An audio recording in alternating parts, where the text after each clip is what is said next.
Hello students.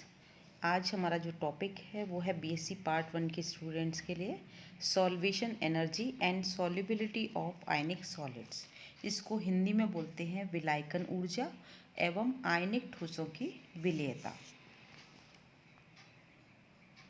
देखिए, solvation energy और solubility of ionic solids है ना, इसको आज हम इसमें डिस्कस करेंगे। देखिए, कोई भी आयनिक सॉलिड होता है वो पोलर सॉल्वेंट में सॉल्युबल होता है, क्योंकि पोलर सॉल्वेंट आयनिक कंपाउंड जो होते हैं वो एक समान होते हैं, तो समान समान को घोलता है। ये सुना हुआ है ना, समान समान को घोलता है। तो आयनिक कंपाउंड जो है वो पोलर सॉल्वेंट में डिसॉल्व हो जाते हैं आसानी से। किसी भी आयनिक कंपाउंड की सॉल्युबिलिटी जो है वो पोलर सॉल्वेंट के डाइलेक्ट्रिक कांस्टेंट पर निर्भर करती है। अर्थात आयनिक कंपाउंड वाटर तथा अन्य पोलर सॉल्वेंट में सॉल्युबल होते हैं जिनके डाइलेक्ट्रिक कांस्टेंट का मान अधिक होता है।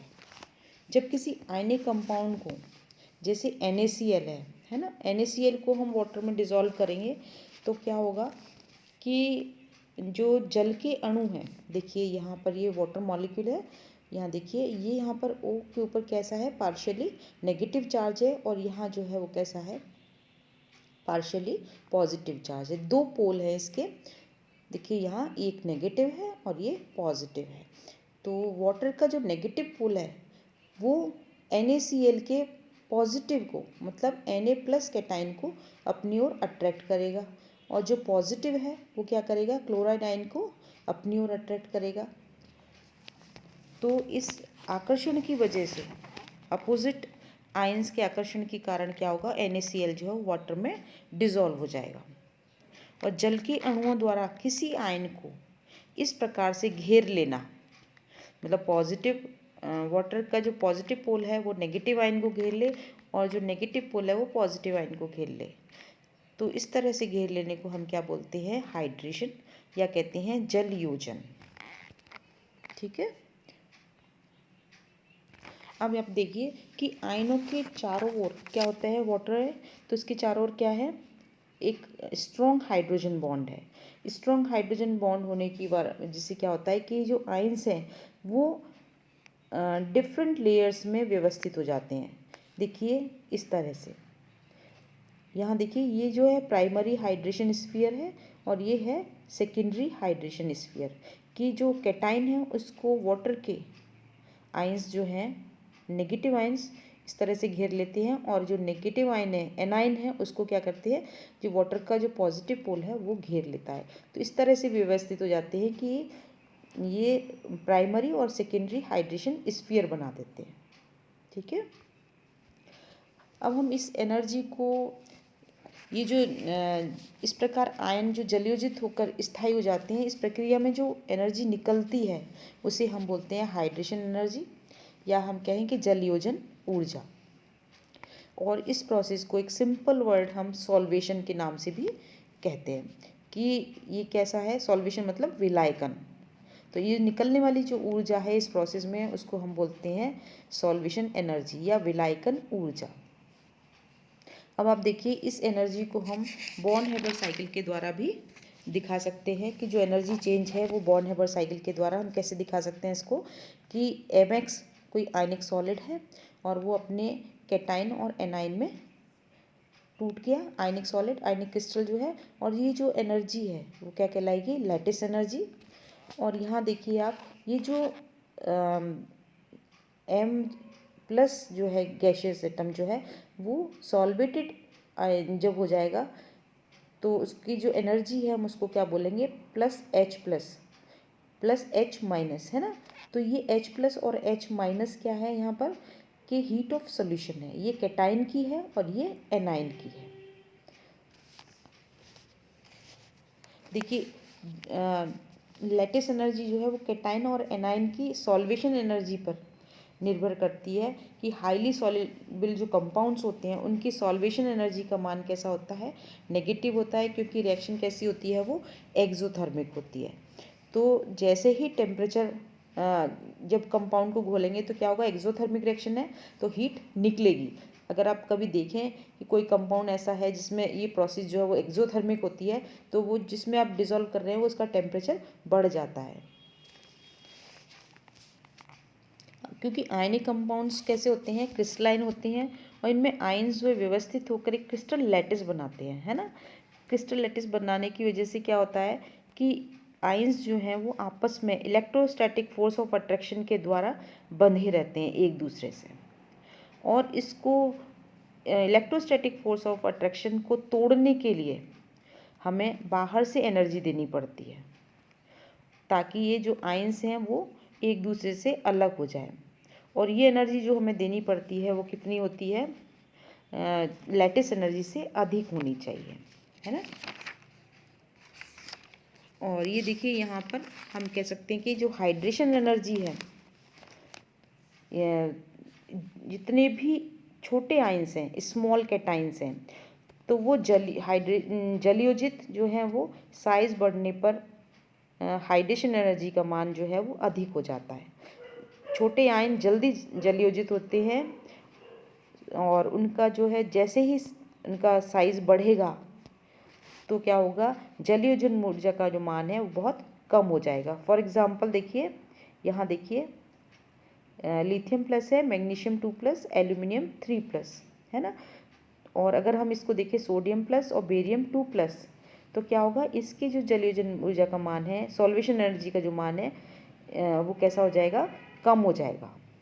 छोटे आयन होंगे तो वो जल्दी से जलीयोजित हो जाएंगे, उनकी सॉल्वेशन एनर्जी का मान अधिक होगा। अब देखिए हम इसमें देखते हैं कि L इज इक्वल टू क्या है। यहाँ पर देखिए लैटिस एनर्जी को हम कैसे डिनोट करते हैं, U0 के द्वारा, और mx जो है वो H+H- जो है वो एनर्जी है लिबरेट हो रही हैं during solvation of cation and A9. तो L यहाँ पर क्या हो गया, ऑब्जर्व हीट ऑफ सोल्यूशन है किसकी, mx की, एट इनफाइनाइट डाइल्यूशन। तो L इज इक्वल टू होता है lattice energy plus H+ + H-। Hence, heat of solution of any substance depend upon its lattice energy and solvation energy of its ions। देखिए जो compound, ये ionic compound जो ज़्यादा soluble होंगे, highly soluble होंगे, normally उनकी जो सॉल्वेशन एनर्जी का मान है वो कैसा होगा, नेगेटिव होगा। और सॉल्वेशन प्रोसेस जो है नॉर्मली कैसी होगी, वो एक्सोथर्मिक होगी। जब हीट निकलेगी तो साइन कैसा आ जाएगा, नेगेटिव आ जाएगा, और टेम्परेचर जो है वो इंक्रीज हो जाएगा। अब लेते हैं हम सॉल्युबिलिटी ऑफ आयनिक सॉलिड्स।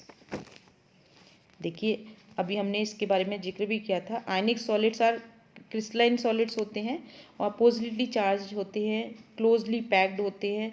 तो इनको तोड़ने के लिए हमें ज़्यादा एनर्जी की ज़रूरत होती है, क्योंकि ये अपोजिटली चार्ज हैं। तो कैसे है, इलेक्ट्रोस्टैटिक फोर्स ऑफ अट्रैक्शन के द्वारा आपस में बंधे हुए हैं। तो हमें बाहर से एनर्जी देनी पड़ेगी, तो ये एनर्जी कैसी होनी चाहिए, लैटिस एनर्जी से अधिक होनी चाहिए, है ना। ये जो सॉल्वेशन एनर्जी है वो कैसी होनी चाहिए, लैटिस एनर्जी से अधिक होनी चाहिए, तभी कंपाउंड जो है वो डिसॉल्व होगा। Lattice energy is greater than solvation energy, तो क्या होगा, ionic compound is insoluble in water. यदि लैटिस एनर्जी का मान सॉल्वेशन एनर्जी से कम है तो क्या होगा, कंपाउंड जो है वो वाटर में सॉल्युबल हो जाएगा। देखिए ये तो रही लैटिस एनर्जी और सॉल्वेशन एनर्जी की, कि कंपाउंड कब सॉल्युबल होगा और कब वो इनसॉल्युबल होगा। लैटिस एनर्जी का मान जब अधिक होगा सॉल्वेशन एनर्जी से, तो आयनिक कंपाउंड जो है वाटर में इनसॉल्युबल होगा, और लैटिस एनर्जी का मान जब सॉल्वेशन एनर्जी से कम है तो वाटर में वो कैसा है, वो सॉल्युबल है। अब एक फैक्टर और होता है कि आयनिक कंपाउंड की जो सॉल्युबिलिटी को अफेक्ट करता है वो है एंट्रोपी चेंज। आयनिक कंपाउंड की सॉल्युबिलिटी को 3 एनर्जी अफेक्ट करती हैं। ये कौन कौन सी हो गई, लैटिस एनर्जी, सॉल्वेशन एनर्जी और एंट्रोपी चेंज।